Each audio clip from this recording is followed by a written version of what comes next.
what are we calling the new China shock, and where are we seeing it take place?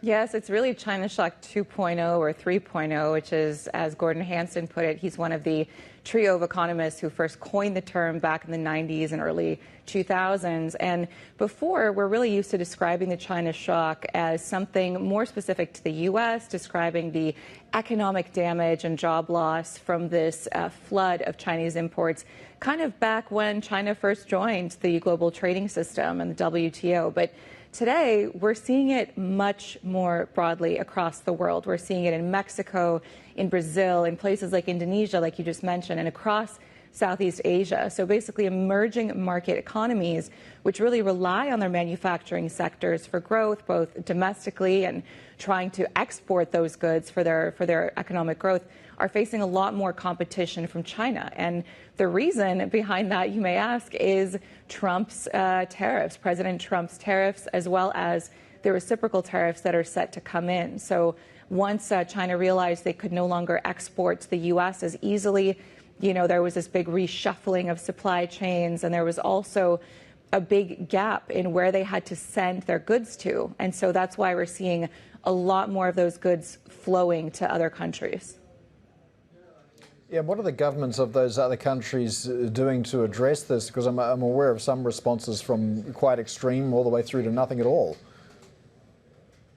Yeah, it's tough, right? These countries are basically in between a rock and a hard place because they have industries and workers telling them and pushing on them to do something about this because there has been wide-scale job loss, factories are closing down, factories are moving elsewhere, which is very similar to what we saw in the U.S. Rust Belt as well in the 90s and early 2000s. But they're kind of stuck because China is a major trading partner, a major purchaser of these countries' goods as well, and also a major source of foreign direct investment. So moves so far have included VAT, value-added taxes, small tariffs on steel or small packages, but they're really limited in what they can do.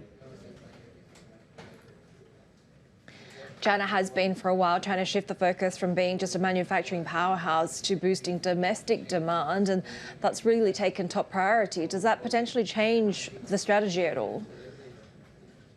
Yeah, it really depends if it works, right? This is something we've been hearing from China for a while. They've really underscored it in 2025.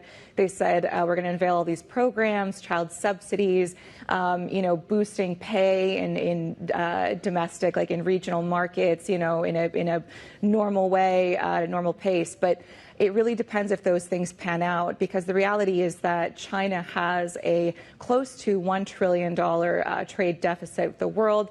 That means that it's just heavily exporting these goods still. And that's where the growth is coming from, is the reality. So if these consumer-focused programs work out, perhaps they could shift some growth that way. But so far, that's not been the case for them.